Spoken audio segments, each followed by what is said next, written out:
Yeah, I thank you for sticking it through, Ocean and a Tide. I can't believe you're gonna deny me, because I know you got a pretty good story. You'll come up and all that. I think you're gonna have an incredible story, and I would love to have you. But if you're denying it, then that's a big L. That's a big L on my side.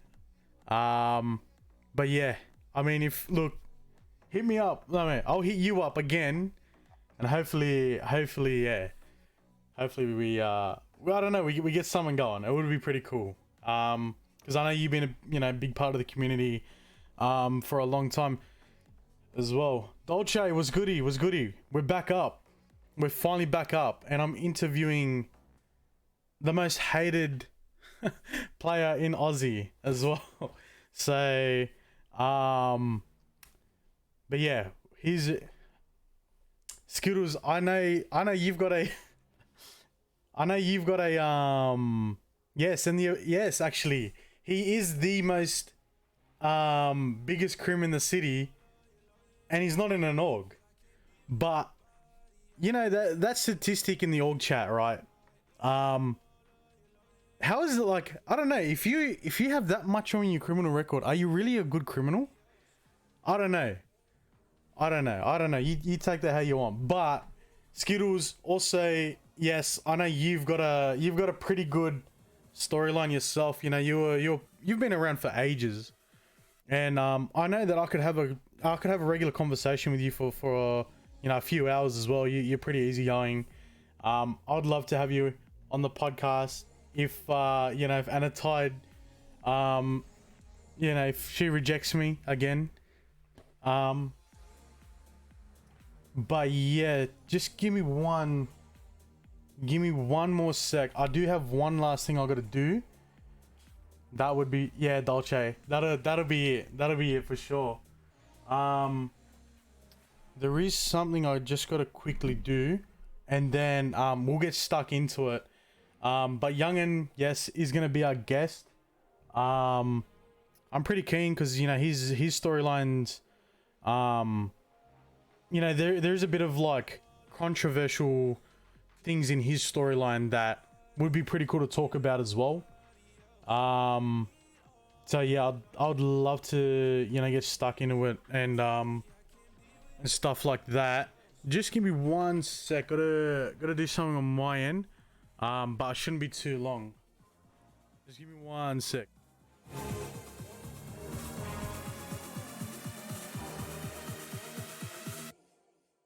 Let's go.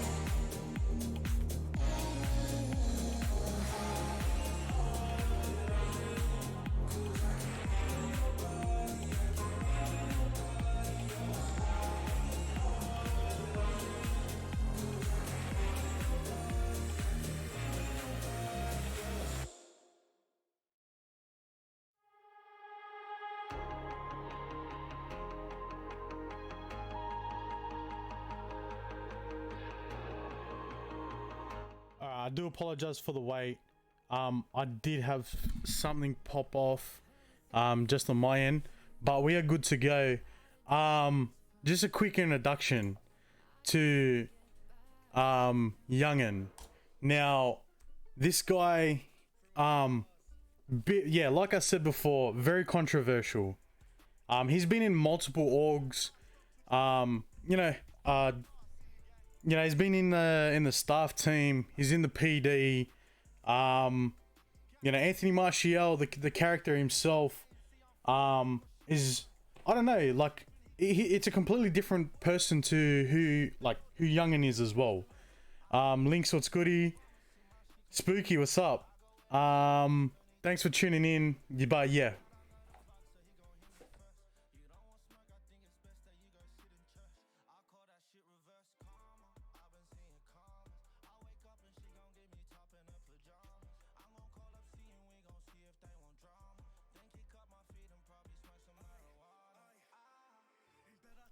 No, no, no. It's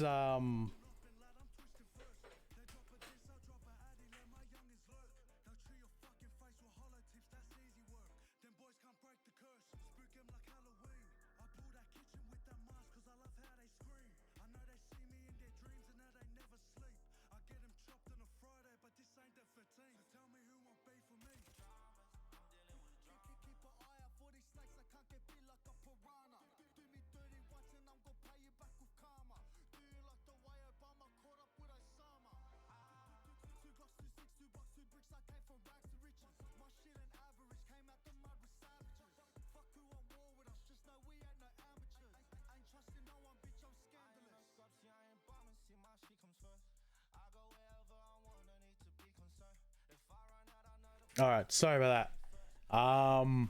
Oh, far out. I can't believe this keeps happening. It's killing me. It really is. But yeah, let's get stuck into it. Here is our guest, Youngn, big Youngn. Youngn, what's goody? What is good? What's going on, brother? Going on, bruv? How are we? Yeah, not too bad, bro. Yourself? Good, good. Chilling. You Getting chilling? into the podcast, bro. I can't complain, yeah. Yeah. We finally got you on board, eh? About time, bruv. About time. About time now. Had to take the first one, not gonna lie. Got a bit sick, but Yeah, I know. right. Shout out to Mana for pulling through in the last second, eh? 100%. He filled the spot pretty well, so I can't complain. He did really well. Yeah, he did really well. But yeah, Youngn, bro, you've got a few. You've got what? You've got Anthony Martial. You got Nick Tyrell Kalulade.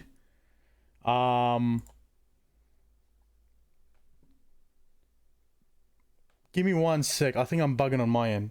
No, you're good. You're good. Just give me Take your 1 time, sec, guys. 1 sec. Don't stress it. Take your time, lad.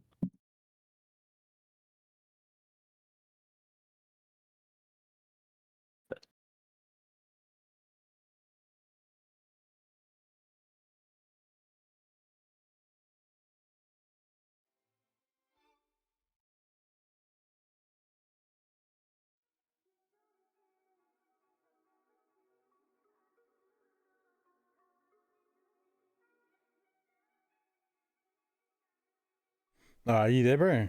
Yeah, I'm all good, bro. All right, sweet. Is the stream sweet now, lad? All right. I've been fucking around with it, but hopefully we're solid. There is something. Yeah, I mentioned to the chat earlier. Yeah, far out. This is becoming a meme. But yeah. Nah, we're working on it. There is something I do have to do on my end. Right after the stream. Hopefully it holds up. But regardless, this is recording as well. So, whatever we or the audience misses out on, it's not hard to catch up on it because we'll have the we'll have it all uploaded on YouTube anyway. So we're sweet. Beautiful. Another thing too is I'm trying out something with my audio as well. So, yeah, hopefully the chat can just give us some live feedback as we go. I'm pretty sure I do have it down packed. And also if you've got it up on your end as well, you feel free to get the chat involved as well. Yeah, don't hold back. But yeah, so you've got three. Wait, how many characters do you have on Ozzy? I've got 3. I've got my main one, which is my biggest, the cream, biggest cream in the city. You've got Anthony Martial. Yep. Then you've got my copper, which is Nick Tyrell Kalule. Yep. And you've got my I wouldn't say he's an EMS, right? He's a bit dodgy. Yeah. He's robbed the bank before, but he's technically an Echo 7.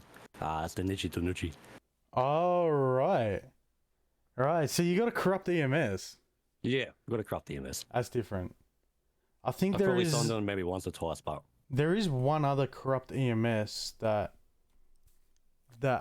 I may know of, but But yeah, I don't want to spill anything at OC in case he's been trying to keep it low key. But I'm pretty sure he's corrupt. He's like in an org, but his whitelisted job is EMS. Yeah. And that's pretty smart. Do you know who? Yeah, I'm sure you know who it is. Yeah. I think that's pretty cool. But yeah, being a corrupt EMS, I think it's risky. It's cool. It is different too. Like not many people would consider EMS to be a criminal. So yeah, of course. Yeah, that's right. And they get paid good money, man. They do. They do. Imagine you're out on your drug run and stuff. You're running bump, right? And you're just seeing that $1,000 paycheck just as you go. Right? That's pretty big. So yeah, Anthony Martial, Nick Tyrell, Kool-Aid. I call him Kool-Aid. Kool-Aid, yeah. And what's the other one? Denji Danuji. Danuji. Denji Danuji. Oh, all right. Danuji. Well, the first one we want to knock out is obviously your main character, Anthony Martial. Yeah. Now, I don't know if you know this, but I remember my first interaction with you, right? You were at the casino and you were at the high rollers table. Oh, fuck. And I just approached you just randomly and just like, wow, you're on the high rollers table. You must have a lot of money. You spoke back to me like, yeah, no, I'm down bad. I was like, what's your name? And then you're like, oh, my name's Anthony. I was like, oh, I'm mad. My name's Anthony too. It's like, yeah, I'm Anthony Martial. I'm like, holy shit. And like, totally, I don't know if this can get you in trouble or not, but yeah, I think the first thing I said was, you're the richest guy on the leaderboards. And I said that in character. And I don't know if that's, that's a risky roleplay there, but yeah, I think that was the first thing I said to you. I'm pretty sure that was. And, and then you mentioned something like, oh yeah, no, you're down bad now, go have a look or something like that. Yeah, yeah. And, you're still on the high rollers though. So I don't know, were you that down bad, but different breed, bro. Different breed. Different breed for sure, for sure. So I suppose, let's kick this off. So when did you first fly in? Would have been back in 2020.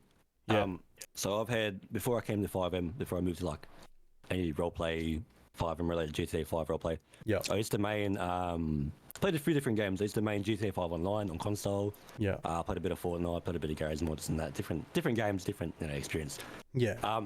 So I came to 5M 2020 in September, I believe. So pretty late in 2020. Yeah. However, when I first came, honestly, I knew fuck all about roleplay. I didn't know where to begin.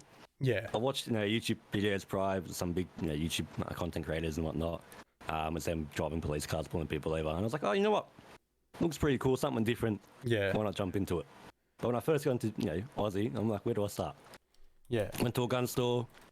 I was with my mate at the time. His name is Zig. He doesn't play anymore. He stopped playing in 2021. But me and him bought a gun from the gun store. Went around to LSC because GTA 5 LSC is one of the biggest places you can go to. Yeah, yeah.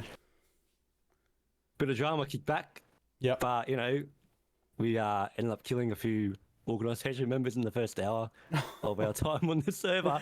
Holy. And that really fucked us up like long run, because we were banned from like Los Angeles Customs. We got banned from a few businesses, and it was pretty bad. But you screwed with the wrong where my people. journey started. Yeah, exactly right. Yeah. So 2020, what was the culture like back then compared to what it is now?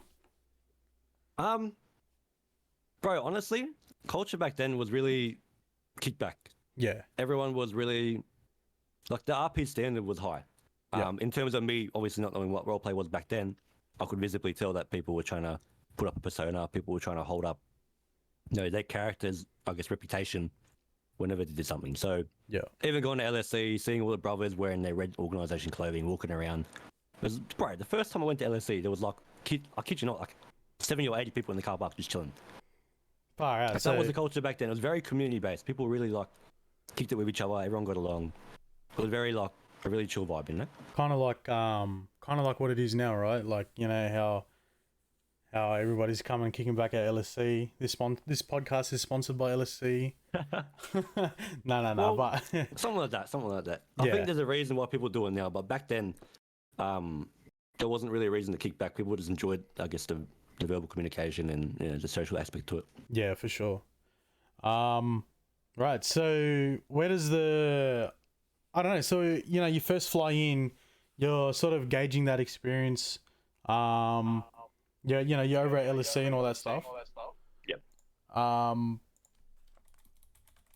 You're kicking it. You're just doing your thing. Sorry, Carl, I gotta call you out on this, but I can hear a bit of feedback. Hey. Oh, okay, all good. No, easy, bro. So right now, it's all sweet. Yeah. No, you sound good. But okay, yeah, so you're doing your thing. what happens? Like, when did you realize, or when did you start taking roleplay more seriously? Well, my goal when I started to realize, like, oh, okay, this is what roleplay is. People are actually going around role playing as a character and whatnot. I was like, you know what? My character, obviously, I didn't know what roleplay was. I built my character around myself, like IRL. So I was a bit, thinking about it now, it's a bit cringe, right? But Yeah. I didn't know where to start. So I'm like, if I make my character, if I want to do myself, if I want to be me, then I'm going to roleplay as myself. Like, I'm going to try and incorporate that factor into roleplay. Yeah. And my biggest goal was to run like an org, run a gang, run something where I can build my reputation and build a name for myself. Yeah. I think that probably officially all started with a little crew called the Montana Cartel. Yeah. Not many people would be aware of it. It was pretty small, a little standard 6-man crew, nothing official. But it involved some names that are kind of still around today. People like Pulse, Dane Bolton on his cop character. No way, Dane Bolton, yeah. eh? So me and Pulse go way back. Yeah. Me, Pulse, Cuddles, a few other people. Yeah. Majority of them have left the server by now. Anyway, the Montana Cartel was a little drug running gang.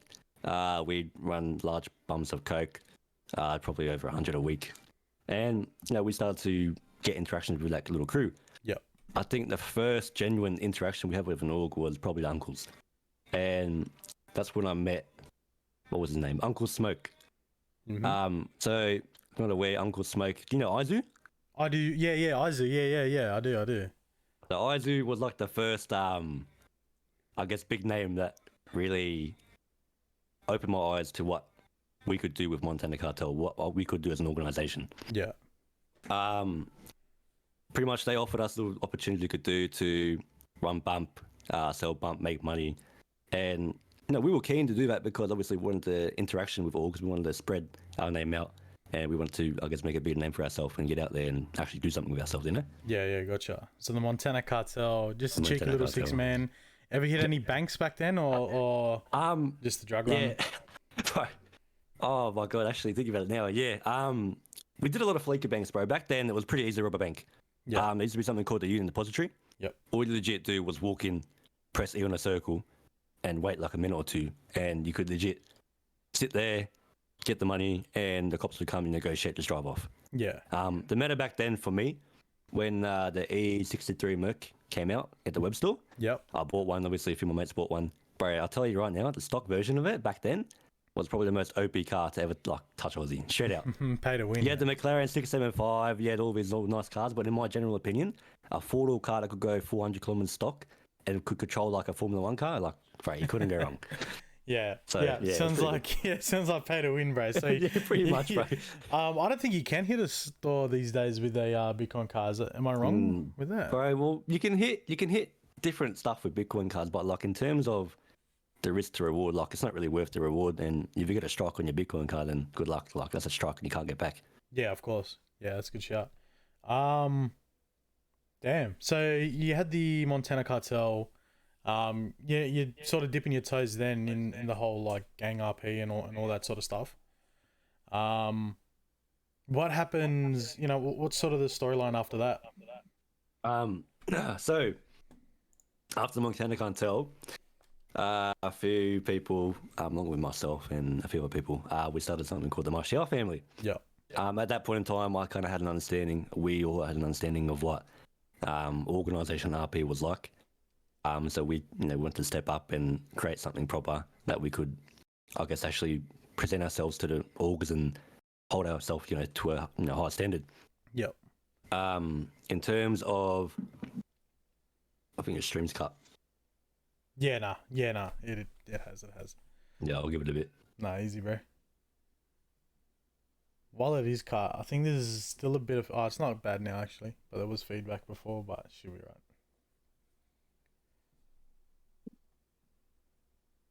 You hear me? Yeah, loud and clear, bro. Can you hear me?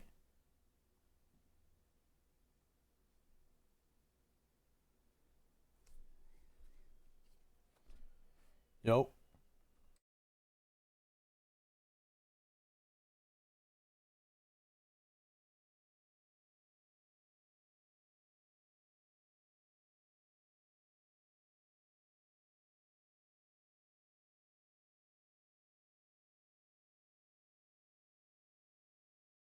Yo, can you hear me? Yo. Yeah, so No, you're really good. Everything was sorted? it's still reconnecting, but Yep. hopefully it'll pass. Should be right. She'll be right.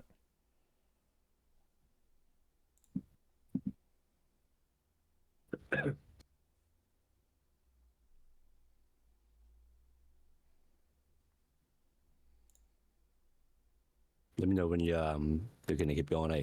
When it's back up. Yeah, easy. It's still recording anyways, so we can still record it. We can still like, go. Continue on. Yeah. Yeah.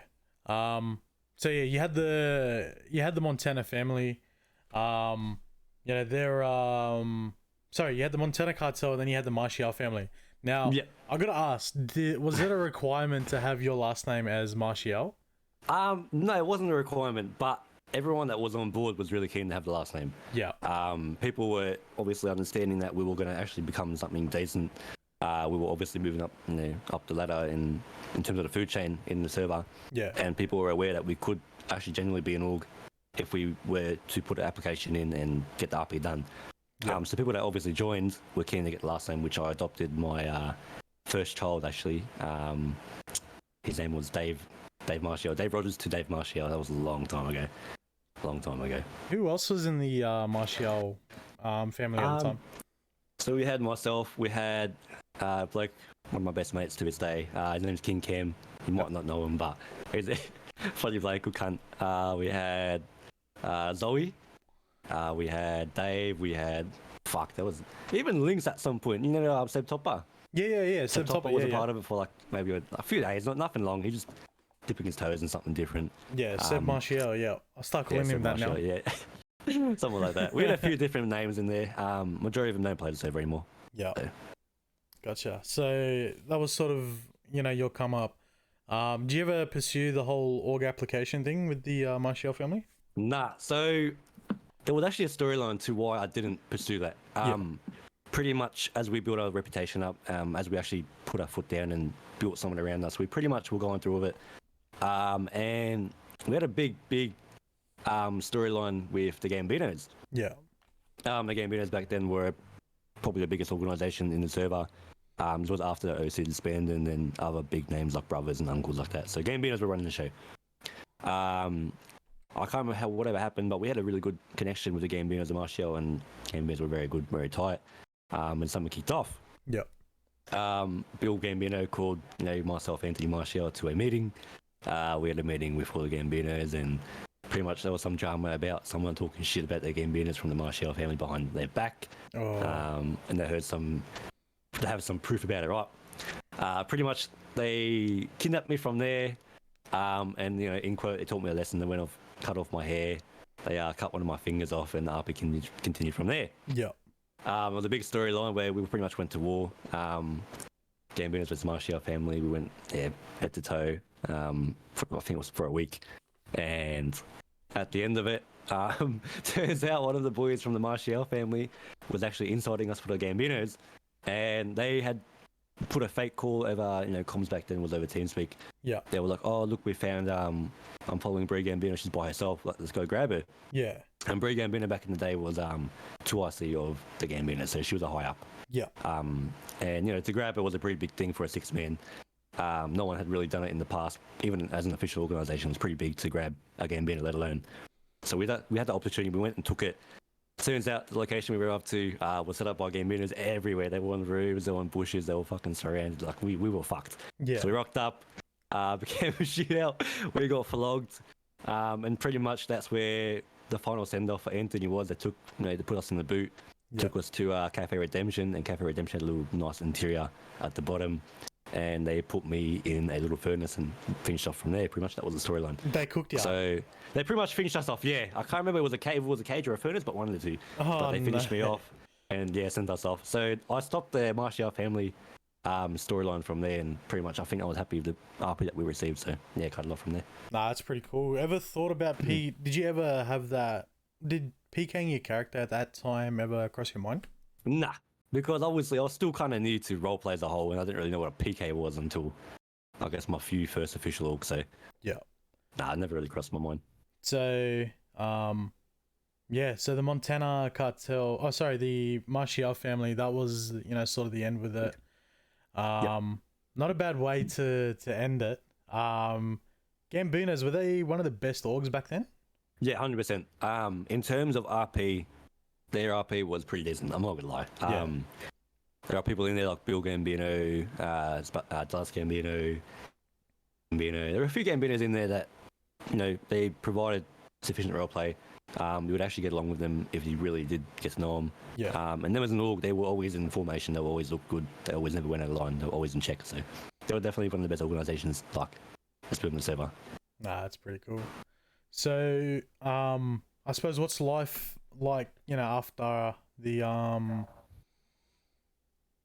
cut out again. What's life like after the Martial family? After the Martial family. So fun fact, actually, I took a break from any criminal bullshit for a bit. Yeah. I got my first official job with my mate back then. His name was Billy Ripper, which is Apollo. Yeah. He was a Rapid Repo earner back in the day. And I had just come off a ban for doing something stupid. So I got back and asked him if I could get a job to get my direction back straight and continue on.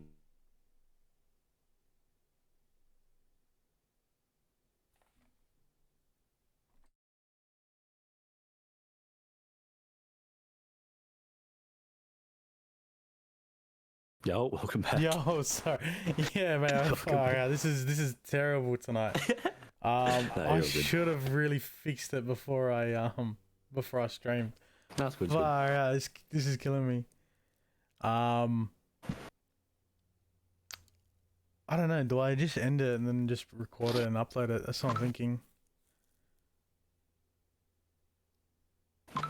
That might be the play, but looks like we're back up and running now. Yep. My apologies to everybody. This is really terrible. This is killing me right now. Very, very unprofessional too. It's killing me. But yeah, sorry. You came back, so you copped a ban, life after the Martial family. You come back and you approached who for a job, sorry? Billy Ripper, which was Apollo back in the day. In terms of his name, he was a pretty big name. He was known for cleaning money, pretty much being a portable washing machine. Everyone knew him for that. So good bloke, definitely a good cunt. I do miss him. But yeah, he got my first job at Rapid Repo, and I worked my way up from the bottom to pretty much up to a manager within 2 weeks. So I got it pretty quickly, but I did a good job. Yeah. And that's kind of where I landed after I ended my Martial family reign. So you got into your first whitelisted job was Rapid Repo. You're Rapid Repo, correct? Yep. Oh my gosh! I think these days, I'm pretty sure Rapid Repo was a lot more active back then, right? Yeah, 100%, bro. You get paid every week. Like the workers were always working. Yeah. Police would always ping Rapid Repo for a little tow or whatnot. So it's pretty good back then. Can't complain. Yeah, a lot of cooperation. Nah, that's pretty cool. Mm-hmm. So you get your whitelisted job. You're just kicking back for a bit. What happens? What sort of happens next? So I ended up quitting Rapid Repo. Yep. And I decided to take some time to landscape. Yeah. And I was grinding landscaping for ages, bro, straight out. I wanted to make my first bit of money to go buy my first discontinued car. Yeah. So I went and did landscaping until I made my first $1 million. Pretty much that took me quite a while, I'm not gonna lie to you. Yeah, I bet. Well over 100 hours of grinding. But ended up getting my $1 million and I bought my first car, which was a Lamborghini hardtop. Yeah. Back then I bought it for $750,000, maxed out those trucks. Yeah. And within the same hour that I bought it, my first discontinued car, I was really happy to get my first discontinued car. Yeah. But shortly after, someone came and offered me $1.3 million for it. I'm like, oh, okay, well, that's 400k profit. It took me pretty much 50 hours to get 400k.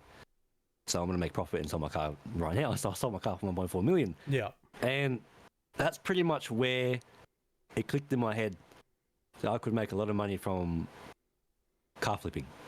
So you noticed a little gap in the market. Yeah, 100%. and you wanted to be. It sounds like you wanted to be known to be that guy. If you're looking for a car, you've definitely got it. 100%. And that first real transaction, that real first like car flip that I made, it really opened my eyes to the opportunities you could do with the money you can get. Yeah. Once I got my first 1 million, obviously made shit pretty easy. Yeah. But after I made 400k profit just like that, I'm like, well, why the fuck am I treasure hunting? Or not treasure hunting, why am I landscaping? Why am I working at what's the business? Like, I don't need to do this shit. Yeah. I can go out, car flip, make millions of dollars and be rich and I'll be happy. Like, there's nothing really more to it. It's just simple as that. Yeah. Nah, it's pretty. Right. So this is sort of how this is the beginning of that big $60 million bank account that you had. Marche, man. Yep. All right, gotcha. Not bad. Good times, but so I'll go into a bit more in depth with it. Pretty much, I ended up leaving Rapid, and I was doing car flipping for I started probably 3 months, right? Yeah. That's pretty much where I made. I wouldn't say majority of my money. That's where I made probably about maybe half my money. At that point, I was flipping cars like it was nothing. People would come to me about discontinued cars. I would only invest in discontinued vehicles, right? Yeah. I would buy my minimum profit margin I would have for myself would be 200k minimum. So I would not buy a car to make 100k profit only. I would always keep it between 200k. That way I could control the market prices. That way I could still make profit. And if a car was to sell for lower than mine, I still can make profit off the car sale. Yeah. So pretty much I was at a win-win every time. In terms of vehicles, people would come to me for prices. People would come to me to sell. People would come to me buy. I was pretty much like known back then as a car dealer, man. So yeah, I mean, you can kind of get an idea of how I made. Yeah. Yeah. So you figured the meta. I mean, far out. So pretty much. Especially only dealing with discount cars too. It's such a niche market, and if you've got the most of a particular car, then people are going to be want to be chasing up after it and all that other stuff 100%. too. So 100%. yeah, no, I get that. That's a true hustler mentality, man. I must say. So what happened? Were you rich before you got into your first org, or what happened? Did anything happen in between, or what? Yeah, so I'll go over that for you. Pretty much after I made a bit of money, obviously I was still car flipping, but I went and got a job at Benny's mechanic shop. Yeah. This was really where the journey started for me in terms of properly official organization roleplay. So I went to Benny's with Zoe. We got a job there. At the time, I knew who Ozzy was because Ozzy had known him from uncles. Yeah.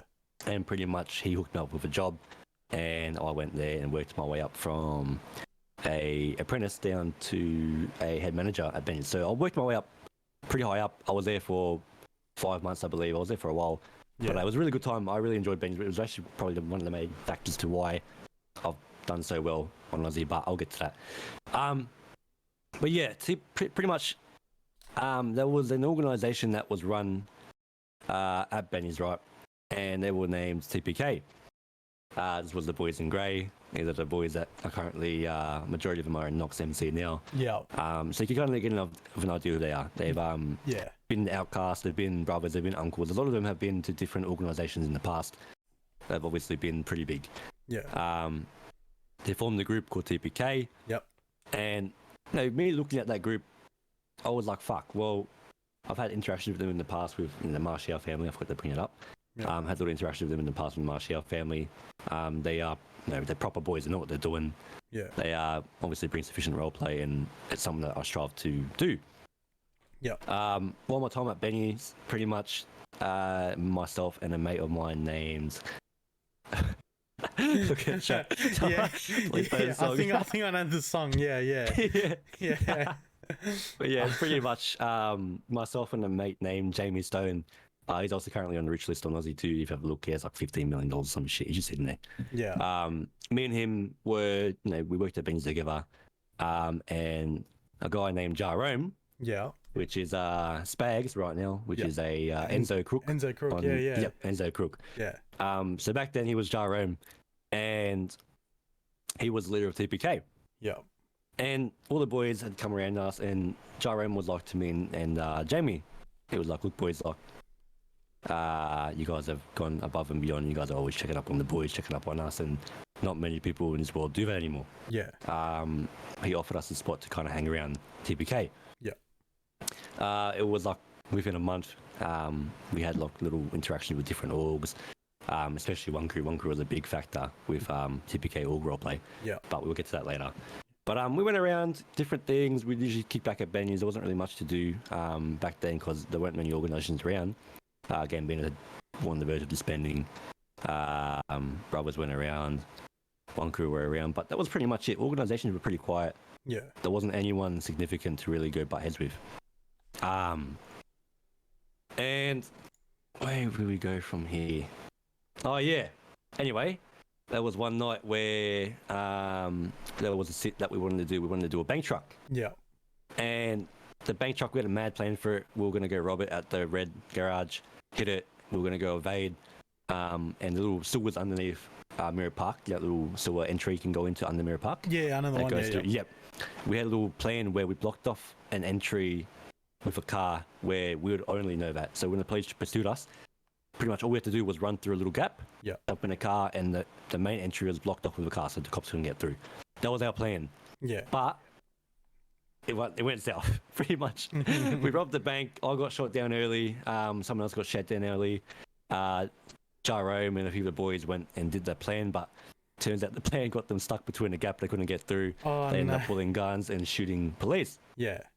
And this was where, in my opinion, one of the biggest RP storylines were made in Aussie. And this is my general opinion. Yeah. So, Jerome, he was shot down, incapped. Him and a few of the boys were taken and transported to Pillbox Hospital. Yeah. They went and underwent surgery. They obviously were shot by multiple assault rifles, so they were fucked. Yeah. Turns out they were pronounced DOA. Yeah. And with a storyline, and a person like Spags, he does really take into account RP, and he does really, I guess, take his RP serious. Yeah, I got to give him a lot of credit for that as well. 100%, bro. Like his RP and my interactions with him as well are like I feel like I'm disrespecting him if I'm not, if I'm not bringing 100%. 100%. Like I don't know, bro, that like but his interactions are like next level, which is pretty cool. Hundo. But yeah, So, yeah. Nah, he's definitely one of those people that bring really unique RP. And what happened was he had the surgery and he was pronounced DOA. Yeah. And when he was pronounced DOA, we did not hear from him, we did not see him, we did not have any interaction with him in RP for, I kid you not, probably a month or two. Yeah. So all the boys were lost, the boys were confused, and yeah, they were shocked, like they didn't know what the fuck was going on. Yeah. Turns out the boys had approached me and Jamie only as like little goons of TPK, nothing official yet. Yeah. And they were like, look boys, we're sad to say, but Jerome has passed away. All right. So yeah, and when they say passed away, they mean he PK'd his character. Right. So yeah. off a bank robbery, he Off a bank truck even. Yeah. So sorry, it was a bank truck that went south. Went for surgery. The surgery didn't. He obviously didn't survive the surgery. Yep. And PK'd right after that. Yep. So his character was done, and that was it for the RP with Jerome. I think that was it for the RP with myself and Jerome. Yeah. But this is where the storyline even gets better. Yeah. So pretty much the boys come to us, TPK boys come to us and look, Jamie, Anthony, Jerome's dead. Yeah. He didn't make it through surgery. He's been pronounced DOA. Is this Anthony? Anthony This Parrish? is my Anthony. No, Parrish. I never really had interaction with Parrish. Parrish was OC. Yeah. He wasn't a part of TPK. Oh, right. Yeah. So yeah, when they talk to Anthony, I mean myself. Oh, gotcha. So Anthony and Jamie, and they were like, "Look, he's passed away. He's been pronounced DOA. We're going to be hosting a funeral for him sometime next week. Yeah. And we want you guys to obviously be there and support the boys and say a few words." Yeah, of course. Pretty much, they organised their funeral. We had fuck, it was a packed funeral, bro. The most packed funeral I've seen, like, ever in Aussie. Yeah. You had old members from OC, old members from brothers and uncles and whatnot. You had one crew rock up. Yeah, different organisations rock up, different people, big names, and everyone was there to obviously send off Jerome. Yeah. Bigger ceremony. We ended up laying him to rest. Everyone had a little few words to say, and we all went off. Yeah. About 2 weeks later, one of the boys from TPK, one of the higher ups, were like, "Look, Anthony, we got to show you something." This is when Jamie kind of stepped away from Aussie RP, like OzzyGaming in general, and he wasn't really around as much. So I was the only real kind of hangy for TPK at the time. Yeah. So look, Anthony, we need to take you somewhere. It's really important. And bro, they made it so dodgy. The boys made it so dodgy. Yeah. They took me in a car. They were all in off-road vehicles. They took me somewhere like real off-road. Like they took me somewhere very like country-wise. It was very quiet. Yeah. No one could hear you if you were to get killed. Like no one knew anything, right? So I was afraid. Yeah. Pretty much, they took me to a mountain and they were like, "Look, we got some really important news to tell you." Yeah. And there was a tent. This mountain was just pretty empty. It was only a tent and a campfire. This is near I think This was in Palito Bay, somewhere near the canyon. Yeah. I think I know the one. Yeah. Yep. Yep. At the top, there's just one tent and one campfire, and that's it. And they were like, "Look, we need you to look at this tent." Yeah. And I'm obviously visibly confused, right? I'm like, "What the fuck are you guys on about? Yeah. Why do I have to look at a tent? You brought me in the middle of nowhere. Am I going to die?" So I Yeah. was shooting bricks, right? I Yeah. was shooting bricks. You had that All on of a back in sudden, one day. Yeah. But 100%, bro. It was like I'm either going to get PK'd from TPK or something stupid's going to happen. Yeah. Tell me why, out of everyone to walk out of that tent, Jerome walks out the tent. Yeah. Yeah. That's it.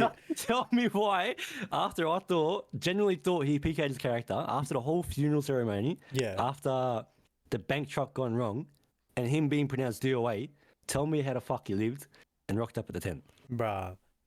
It was hectic. It was Yeah. fucking hectic. Anyway, he was explaining to me. He was like, "Bro, I never died. What happened was pretty much he was at Pillbox Hospital, and at the time he had Annie Prosper treating him. Yeah. Annie Prosper was an EMS lady, higher up doctor. I think she was like, I don't know the doctor ranking, but she was really, really high up. I think she was like commissioner or something. Yeah. Anyway, they pretty much helped Jerome fake his death. So they gave Jerome a EMS outfit. Yep. And they took off his grey clothing. They gave him the EMS outfit, and they walked him out of Pillbox Hospital like he was a doctor. So no one had known he made it through surgery.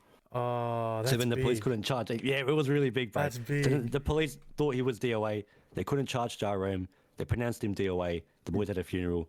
All charges were dropped. Nothing happened from there. Yeah.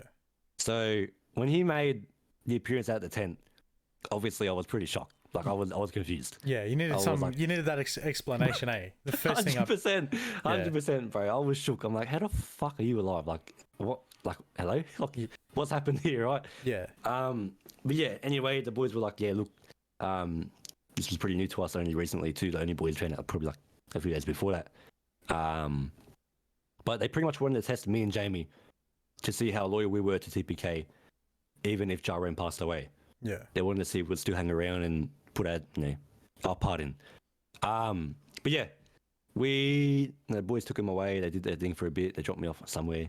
And a few hours later, they called me and Jamie up to a house, which is Franklin's house up in the hills, pretty much on GTA Online. Oh, okay. Yeah. GTA Yeah. story mode. Yep. And that Yeah, was a another one. TPK house they ran out of. Yeah.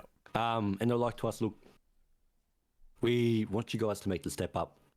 But for me personally, the step up was hard because I'll kind of get into that about this too. Yeah. They were really, I wouldn't say they were against like females of the org, but at the time I was dating Zoe. Yeah. In the roleplay, Zoe was my wife, and Zoe wanted to get the part of TPK, but it was really hard for them to let a female into the organization just due to the past experience, right? Yeah. And they explained to me very well. It was pretty much either I continue my journey on with TPK, Yeah.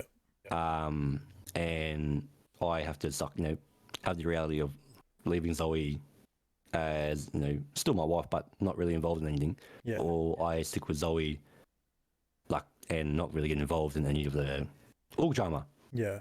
which is fair enough. I respect their shit. Like it is what it is, right? Yeah.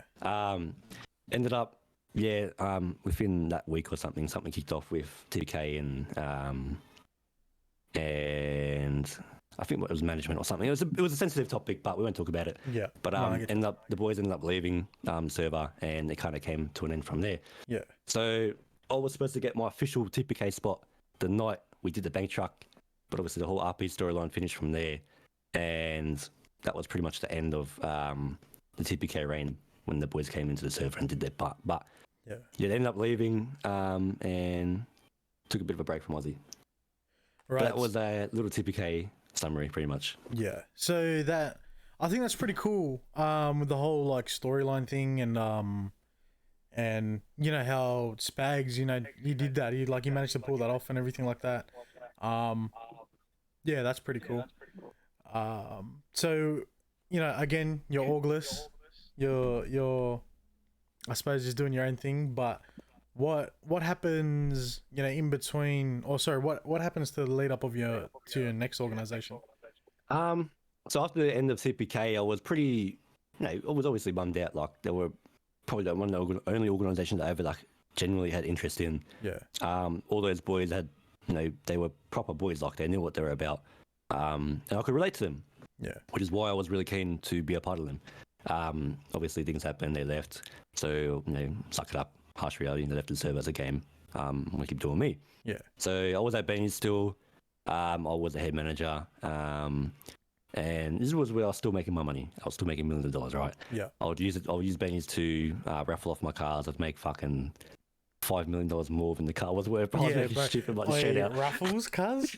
Like, bro, if you get into business ownership, if you can pull off a raffle, cuz, bro. They're big, bro. Like, They're big, bro. I know Paradise, right? This is probably this is probably info that I don't know. But I know the figure from what they made off that skyline. R34, yeah, bro, that's big, bro. Big numbers, but yeah, bro, you could raffle off anything and almost get like 3, 4, even 5 times the worth. Minimum, minimum. Bro, that was like it's you crazy. Make bank, 100%. Yeah, and that's what I was doing back then, bro. Like, I was running Benny's. It was actually a very successful time for Benny's too. Like, we'd make a lot of money, man. Not just from raffles alone, but like the work team that we had, the management team that we had. It was a very like good vibe. Yeah. Everyone was coming to Benny's. It was like the main place to be. It was a good time, bro. I'd make a lot of money. Yeah. And that was where I met. What's his name? Frankie Lola. Yeah. So Frankie Lola was actually my third son. You know, actually, I want to talk about Philly. Yeah. I feel like I'm not giving Philly any little highlights here. Pretty much. Is Philly Clues? Yeah, Clues. I'm talking about Clues. So somebody in the chat has been dying to hear about Clues. So yeah. So yeah, give him that. Yeah, give him this like space right now. yeah. No, I think he deserves it, bro. I love Clues, bro. He's my boy. Yeah. So pretty much, Clues started off back with me. He didn't start off with me. There was a guy named Lachlan Eastham. Yeah. And he was like a little. I'm not gonna lie. He was like a little bitch to me. Nothing wrong, but like, he was a little bitch.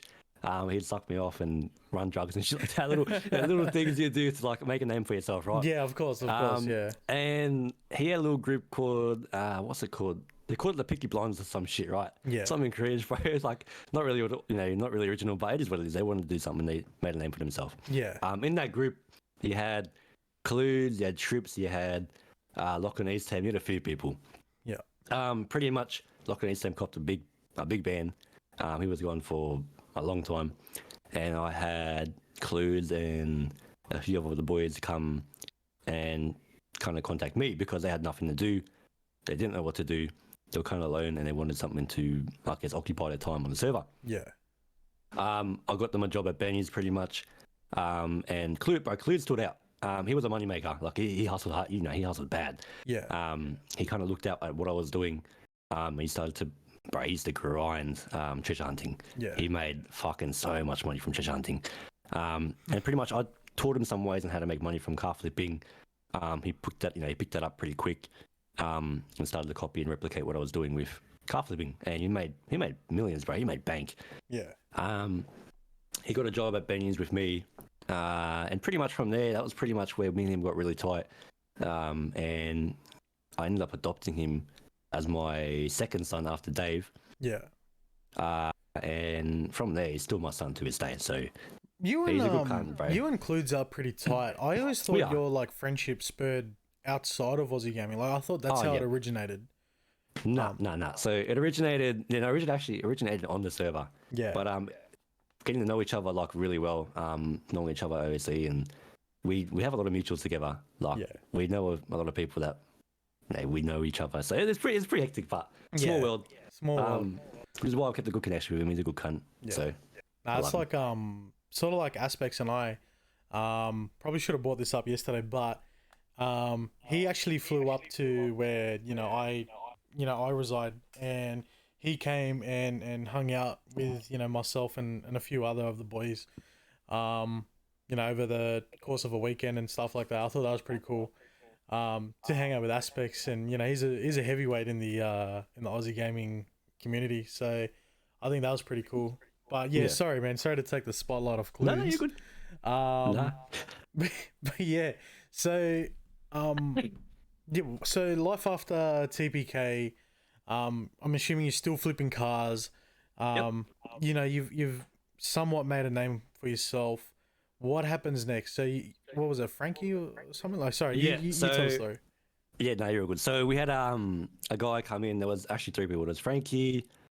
I don't remember the other 2, but they both got a band too. They're both long gone. It was Frankie and his 2 mates pretty much. They were like 3 mates IRL. They were really tight. They came to Aussie and they want to have a bit of fun. Yeah, Frankie was only a youngin, and once his 2 mates got banned from the server, he didn't know what to do. Yeah. So he came to me. He approached me. He was like, "Look, bro, like you got your head screwed on. You know what you're doing. Can you take me under your wing?" yeah, And I thought about it. I'm like, you know what? I've done enough. I've made enough money for myself. I'm not going to be a gronk. I'll help him out. Pretty much got him a job at Benny's, teach him how to make a bit of money, what to do, how to kind of live off, what you should have in your apartment, what you have in your pockets. The basic necessities and simple shit. yeah. That's it. I didn't see him for like a week after that, bro. So I was with him for like a week or 2. And after those 2 weeks, like 1 to 2 weeks straight after that, did not see him once. Yeah, And I was still at Benny's at the time. He approached me at Benny's. He was like, "Look, I need your help. I need you to help me come grab someone."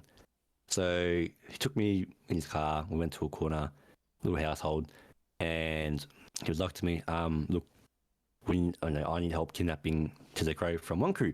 all right, that's big. And at the time, yeah, it was pretty big. At the time, I had no clue he was affiliated with any gang. Yeah. Because obviously I had just brought him, raised him, helped him up. And within that same month, he got into an org. Yeah, I had no idea at all. yeah, He then came and was like, "Look, I need you to help me kidnap Tizzy Crow. We've got 5 people and, we need your help because we don't have the 6. yeah, So I'm like, "All good. We'll go grab Tizzy Crow."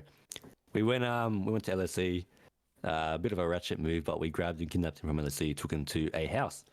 And Yeah. the house we took him to, fun fact, is actually the house now I claim because of the little bit of storyline that's happening. gotcha. But pretty much we kidnapped Tizzy Crow, put him at the back of the house, we talked to him. I didn't really know what the fuck we're talking to him for, but Yeah. I just wanted to kill someone, bro. So Yeah, that's took it, him bro. and sliced him up with a machete, killed him, sent him off. Yeah, And the very next day after that, I get a phone call from a guy named JC. yeah, And JC at the time, he used to be someone I've known for a while. He worked at SSA 2RC, ex-Gambino. He was a big figure on the server at the time. yeah, He gave me a phone call. He was like, "Yo, I want to come speak with you. Come meet me at postcode 844. Yeah. I got a postcode 844, which is the old NS house, the old NS compound. yeah, And I'm having a meeting with about 5 of them. yeah. And they NS bring me into the or- office. Yep, NS. Okay, yeah, cool. Sorry, I forgot to mention that. But yeah, NS at the time, no sympathy, brought me into a meeting. And I was like, what the fuck? Like, what do they want me here for? And they were like, "Look, a few of the boys have put your name forward. Last night we put you to the test to like see what your worth was and if you can make, if you can actually be valuable to our family. Yeah, And we want to offer you a spot in the family." So I've never had any real RP prior to this organisation. I'd only heard shit talk about them because you had people like Meadow, JC, all these old heads in the org, right? No one really liked at the time. yeah, And I was like, oh. And I got offered the spot in the org one day after helping them. So I was pretty shook. yeah, I was like, oh, well, I don't know what to do because it's pretty random, right? yeah. I've accidentally got into an org. Like, what the fuck do I do? Yeah, that's it. Yeah, you sort I of was sucked like- into it now, eh? Yeah, I didn't plan anything, but fuck it. I'll send it. Haven't been in an org for a minute. might as well be. It might be something different I might like. Yeah. I said, yeah, I'll take this, take the opportunity. And I joined NS. Yeah. I started off as a small little, what do you call them? Not hang around, prospect or whatever they call them for, on the mafia. Yeah. And from there, I worked my way up the ranks pretty quick, due to my experience with TPK. Like, they taught me pretty well, TPK. Yeah. I brought a lot of RP experience. I brought little interactions with hostile RP.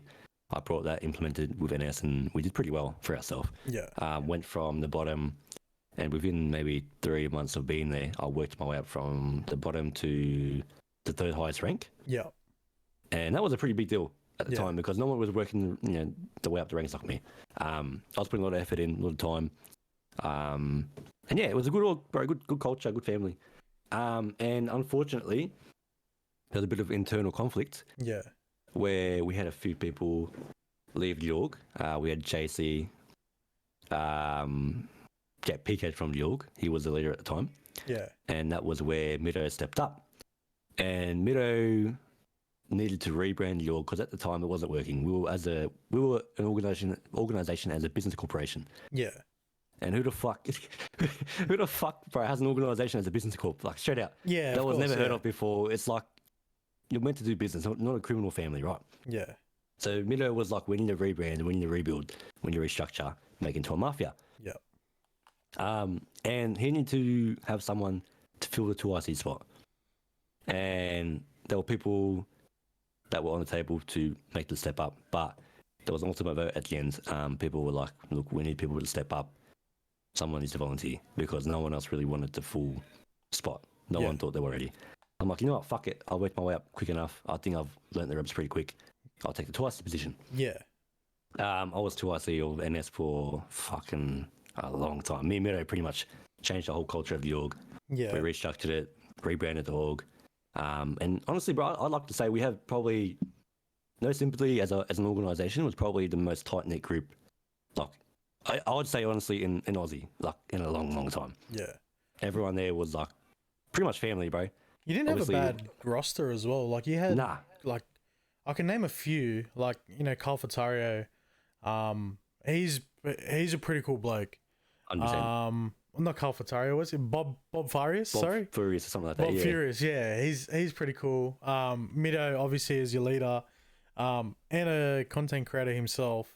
Yeah. So yeah, like the name, NS would have been, would have been out there for sure. 100%, bro.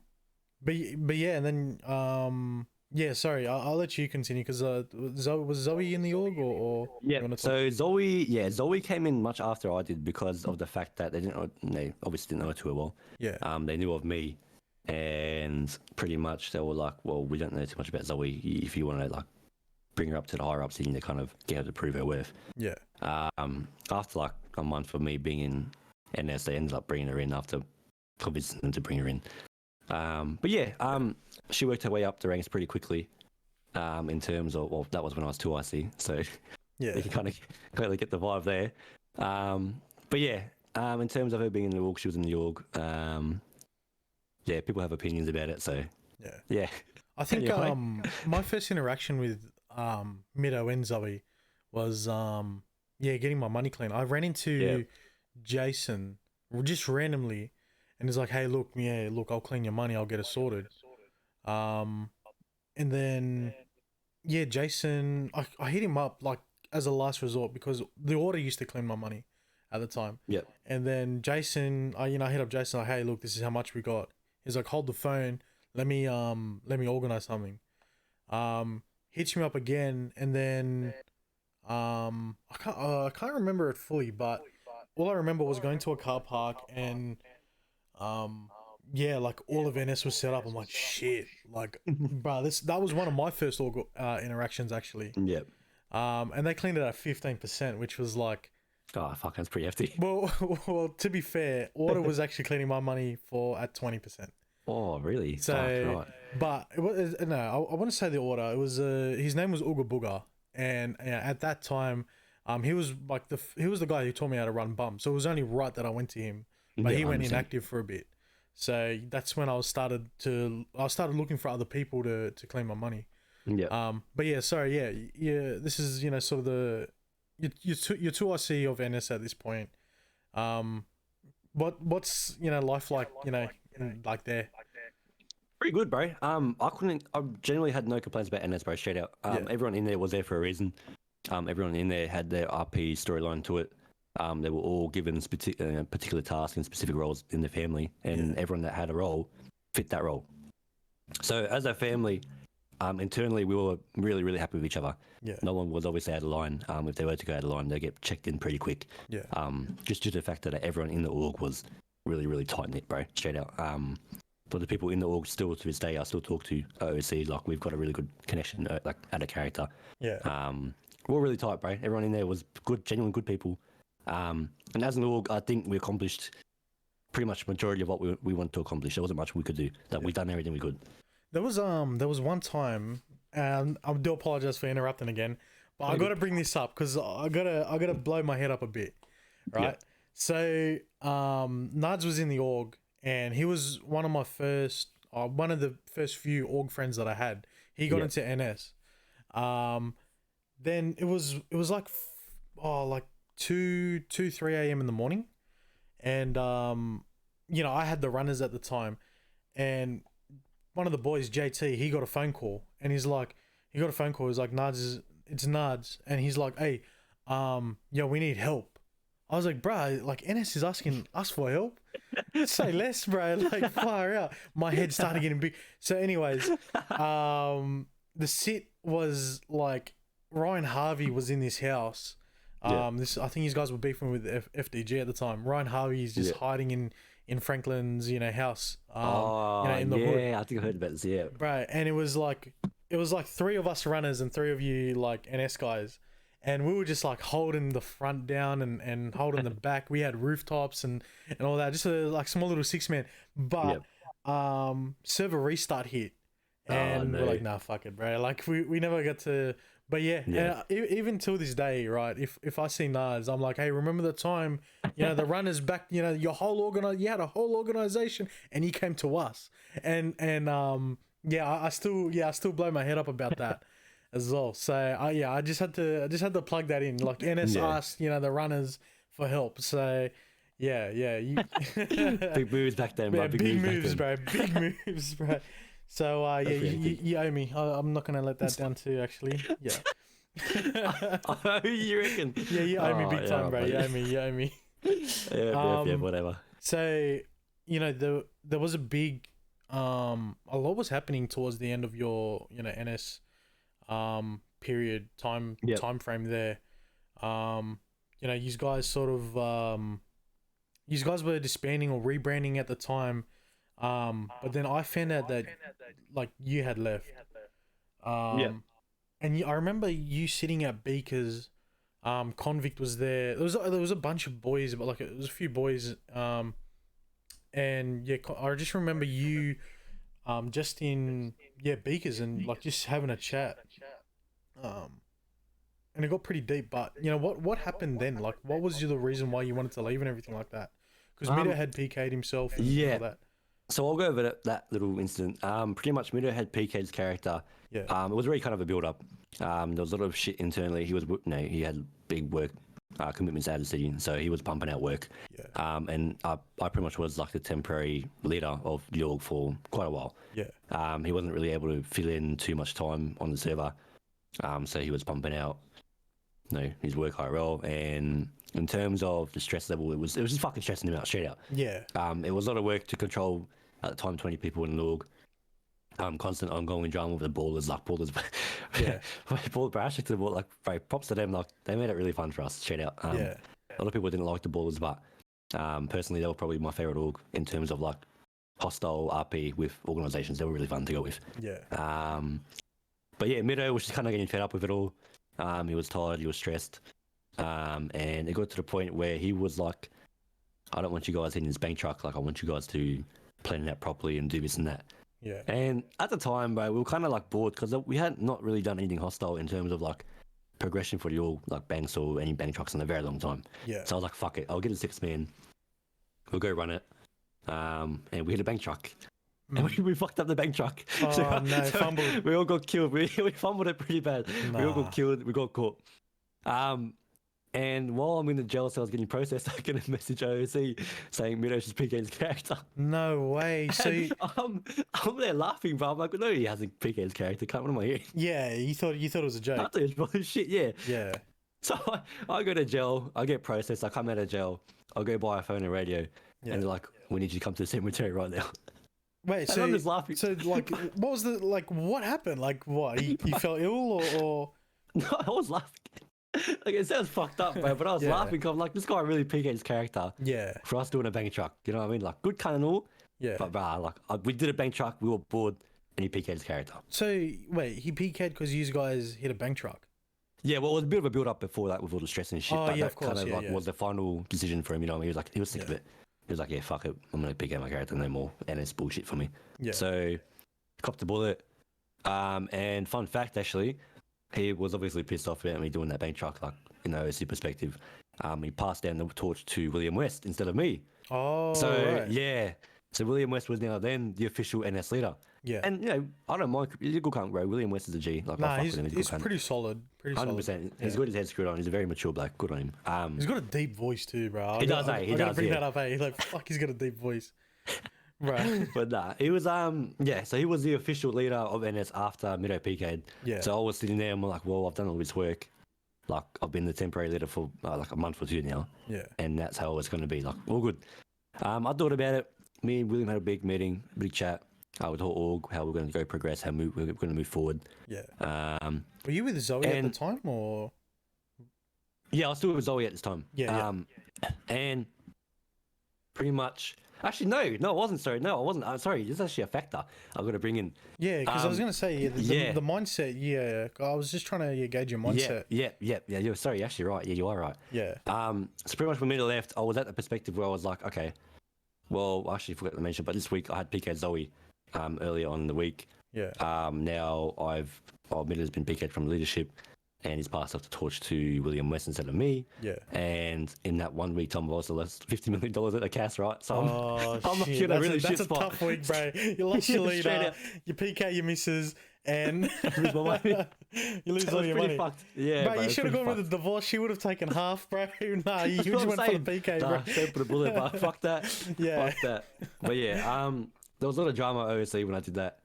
Yeah. But obviously that's all been resolved. I don't really care too much. Like it is what it is. I'm not really fussed about it. Yeah. But yeah, left NS at the end because of my mindset. I'm like, look, I don't want to continue org RP. Like I've had enough. I've been in org for 9 months now. Like I need a break from organization RP. Yeah. And my focus honestly was to take a bit of a break. I gave it like a month or two, and I thought about it. I'm like, well, my next org, if I'm going to join an org, like obviously I've been the leader of an org now. Yeah. I've been a part of an org as a prospect. Like I can only really see myself in the biggest org on the server, and that was probably LR. Yeah. In terms of LR, I was kicking back with the boys and shit, like getting a normal. Yeah. And as you know, I was given, yes, you might know, I was given an opportunity. I think it was with your batch actually. You Yeah, it was and Chook. within my time frame. Yeah. Yeah. Yeah. So it was the same little time frame as you, Chook, when you both got into LR. Yeah. And at the time, I had a meeting with LR, and they wanted me to go inside one crew. Yeah. They were like, pretty much, we're happy to give you a shot. We need you to go do this and that inside one crew, document everything you can, Yeah. bring it back to LR. And as you know, in that meeting, I was very hesitant in doing that, bro. Straight out, it goes completely against my morals. It goes against my character. Yeah.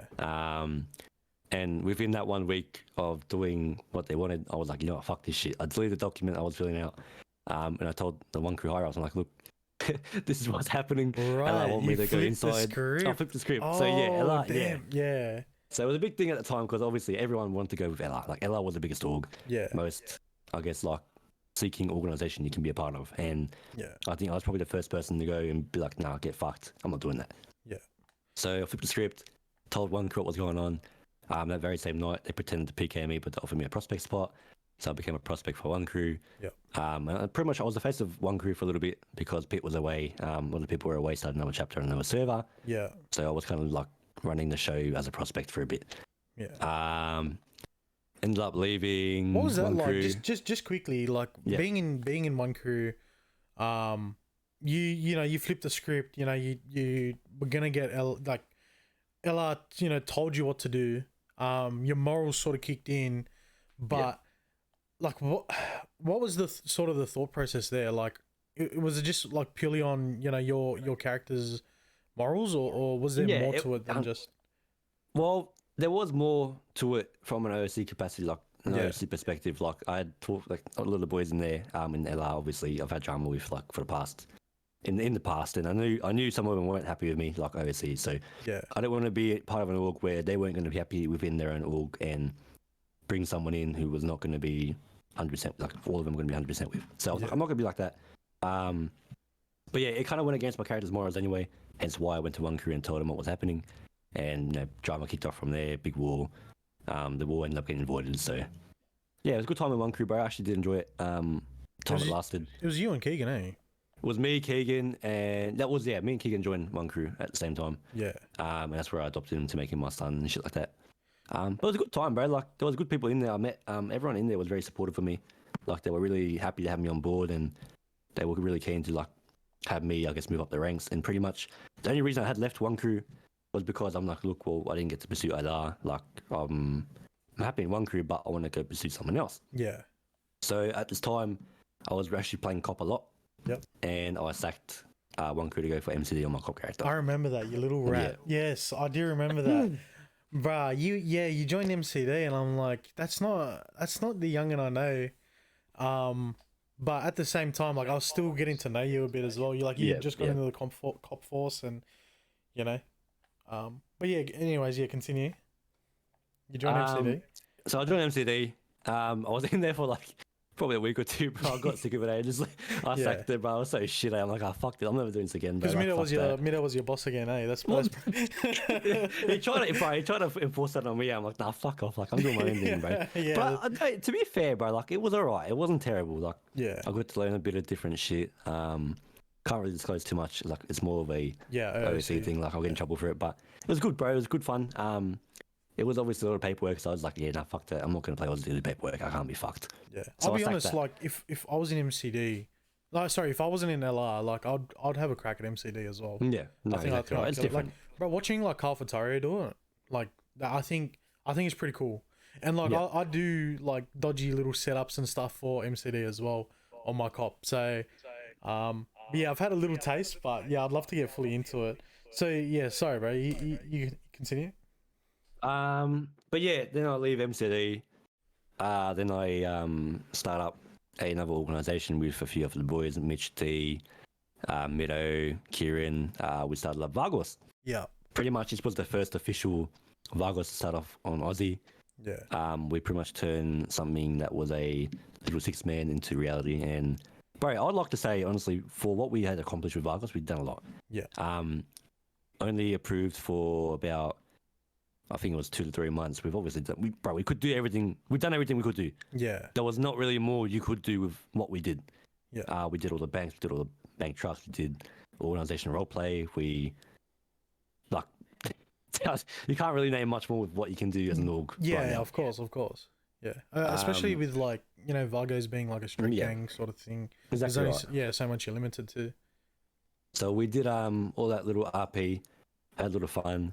And the boys I've known best for probably about 3 years now, Noxious MC. Yeah.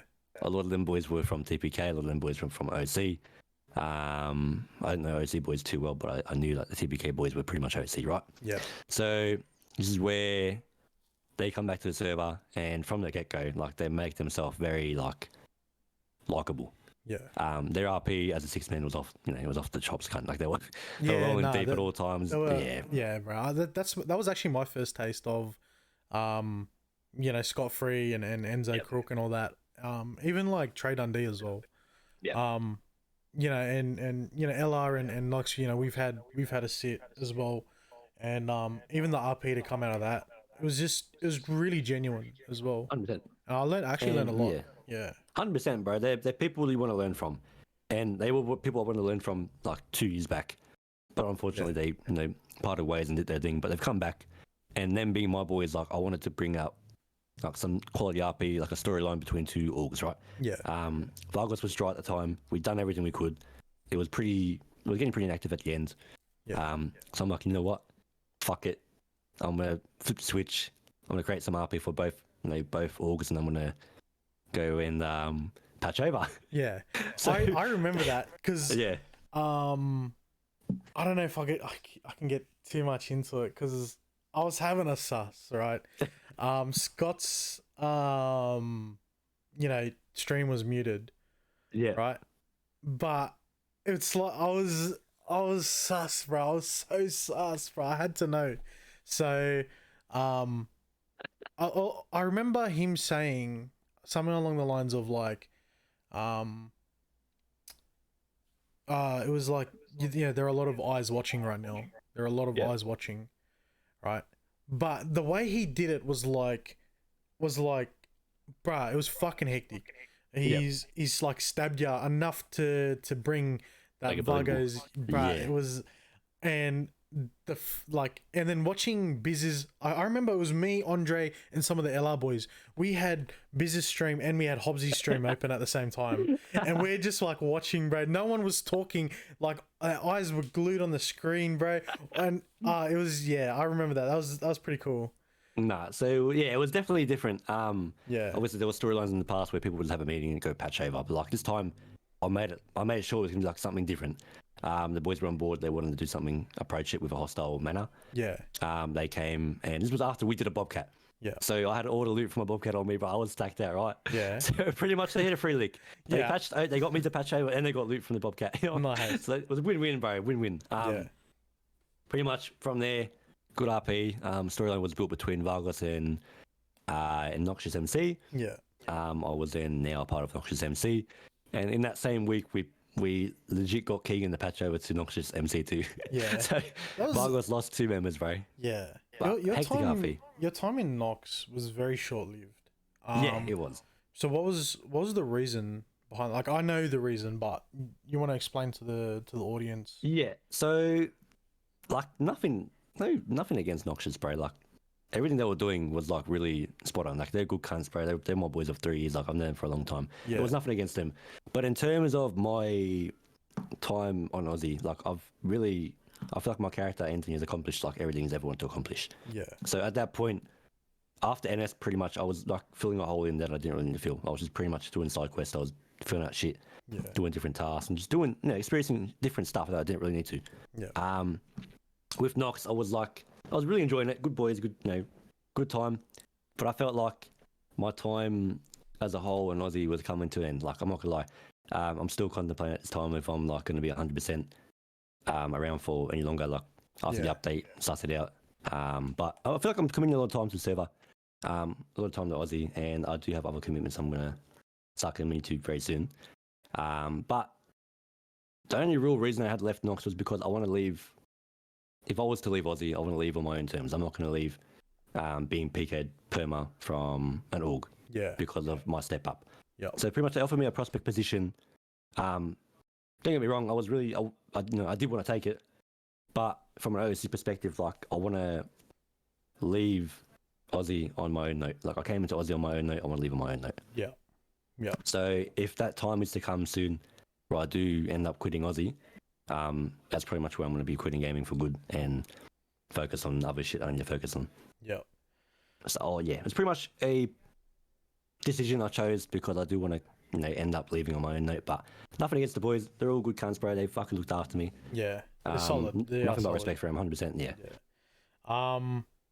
Yeah. I suppose that brings us up to present. We do have to really get into City. We do have a few things we we're do gonna got knock out. something. But just quickly give me a summary of like Nick Tyrell, Kool-Aid. Fun fact actually with the cop shit. Bro, I hate cop. Like I hated cop when I first wanted to go for it. Yeah. I was very, very against it. I used to have a cop character back in the day. Yeah. His name was like Anthony something. This was like back in 2020 even, I think. It was a long time ago. Yeah. Bro, like back then the whole structure of the PD was different. As a probational constable, you didn't have a gun. You only had a taser. Yeah. And back then, bro, people were getting robbed left, right, center. Yeah. So I could not do shit. I had a taser, and people were shooting at me. What the fuck am I supposed to do? Yeah, that's it. Yeah. I can't reach that far with taser, bro. So I sacked it. I'm like, yeah, fuck this shit. Yeah. I got removed for inactivity by Mido. Yeah. And last year in 2022, Yeah. the very, very, very last day of walking interviews Yeah. for like I guess the new batch of like the new SOPs. Yeah. This was the first batch for the new SOPs, and they were like, look, this is the last day you can do a walk-in interview. You know, like, everyone was on my ass, bro. They were like, bro, you need to make a cop character. Like, you'll really like it. Yeah. I was very hesitant in doing it, but I'm like, you know what? Fuck it. Send it. Made a character. Made it legit half an hour before the interview shut down. Yeah. So made a character at the airport. Very last went minute. went to the character. I made a character at the airport. Went to a clothing store. Made myself a little drip. You know, matched the African look. Yeah. I made a backstory while I was making my character. Yeah. And I Just went thinking about it like on the way to getting your warrant or whatever. Yeah, bro. Bro, you just left, Anthony just left his like, P1 at the airport. All of a sudden you had this Yeah, random bro. key. Yeah. Fucking straight out some Nah, shit been box, there, bro. been there, done that. Bro. Yeah. So I rock up to the airport, lad. I rock up to the PD, and I have my interview. Yeah. And like, oh, what's the name? What's the backstory? This and that. Pretty much, this Tyrell Clear is like, his story is he's a Nigerian, first generation Australian. Yeah. Both his parents are from Nigeria. He had an older brother who passed away from gang violence, but he wanted to be a cop. Yeah. And the only reason Nick Tyrell Clear is a cop is to follow his brother's footsteps, pretty much. Gotcha. But I think we were one of the first batches to have the new SOPs read to us and learn from that new SOP. Yeah. And there are a few good people in the pages still to this day that were from my batch. We have like people like Zach Spector. Yeah. We have Lazar Bolton. We have myself. We have Zach Hawk. What's his name on his cop character? Zach Summon. Zach someone else, yeah. But yeah, there are some good people that are all sergeants, like supervisors, and even higher. Like they've done very well. So Even my batch my was a good batch, intake. I remember my batch. It was like Carl Fatario. Yeah. I had, Sully Duchesne. I had Wham Dog as well, or Mason Alvarez. Mason Alvarez, yeah. Yeah. So I didn't have a bad batch myself. But yeah, no, it's pretty cool to, because like as time goes on, some of the people like drop out, and you start to see the real ones stay and stuff like that. I do miss the old recruitment. I'll be honest. Because the new recruitment, like, the murder. So like I left PTD because of inactivity. Well, no, I didn't leave. So I got made to leave because of inactivity, which true. Broke my heart a little bit. But in saying that, I just felt it just didn't feel right. Like doing the OOC recruitment for cops and stuff like that. Yeah, just fair enough. But yeah, we've got some hectic roleplay we've got to get into. Yeah, I just forgot we had to do that, eh? Yeah, bro, got carried away a bit. Got a bit too in depth, but yeah, bro. But look, Youngn, thank you so much for jumping on. I do appreciate your time, having a chat, and getting to know like Anthony Martial, man. I really do appreciate that a lot, bro. Like just taking that time. That's right, bro. Appreciate you having me on board. Actually, it was good fun. I got to rant for hours, so I can't complain. Bro. Yeah, it's probably what I'm best doing at, just ranting and ranting, talking. So I appreciate it. Nah, all good. Well, thanks for your time, bro. Well, definitely. I'll see you in roleplay, bro. No, John, my cousin. Martial K. You guys heard it here, Martial K. Shut up, bro. Is she here with the raid? Of course. Take care, boys. You guys have a good one. Have a good one. See you, boys. I'm gonna have to wrap up the stream. I do have some intense roleplay I've got to attend to. But yeah, thanks for tuning in. I will upload this. It'll most likely be uploaded tomorrow. Normally I try and knock it out on the same night, but because I've got this roleplay I've got to get into. I'll try my best to upload it tonight, but it'll most likely be tomorrow. I'm 50-50 on streaming tomorrow. Dreams, it'll be my dream to get you on the podcast next. But I do have some, commitments in my life that I've got to sort of fulfill as well. We'll try and work it out tomorrow. I do have to also fix my internet, so it might give me a little bit of time to get on top of that as well. But yeah, thanks for tuning in. Stay tuned for the next podcast. We're doing podcasts to the lead up of the new OzzyGaming 3.0, or whatever you want to call it. But yeah, you know, just doing something different, as you know, there is not much roleplay going on in City. I mean, I could stream COP, but there's so many other people streaming COP at the moment. And you know, I don't want to just be another guy streaming COP. Not that there's anything wrong with it. But yeah, I just don't want to be, you know, I just want to do something sort of different. So yeah, I appreciate it, McGee. Let's show some love to this guy. I didn't know he was a streamer too. This guy's pretty cool. Another Aussie gamer. He's a good kid. Like, I want to cop around with him a bit more because he's in that sort of learning stage. You know, he's pretty young in the ranks. He's learning a lot on COP. This guy's name is Mind of Jack. He's also a follower of my stream as well. He's a pretty cool bloke. Let's get to know him. But yeah, go check him out. Let's rate him. Thanks for tuning in. Love yous.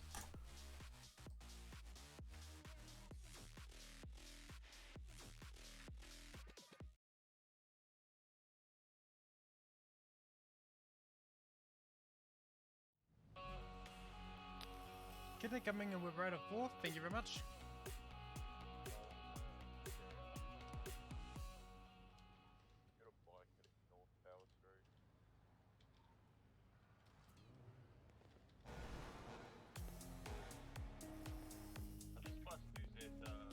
Gears coming with the cutter spot by me. Gears, thanks. Thanks for the. Thanks for following, much appreciate it. Yeah, there's at least one external. When that Black Ferrari was shooting at me, I was getting shot at further down the road as well. It's gonna be a great. Yeah, LG it's going pretty good. I mean, we're currently got a Pacific Bank robbery. Currently shut up. Surprisingly, still up. Surprisingly. There's still a guy in that back stairway watching him, though. I wouldn't peek that door. Guys at the back door as well, one on either side of the back.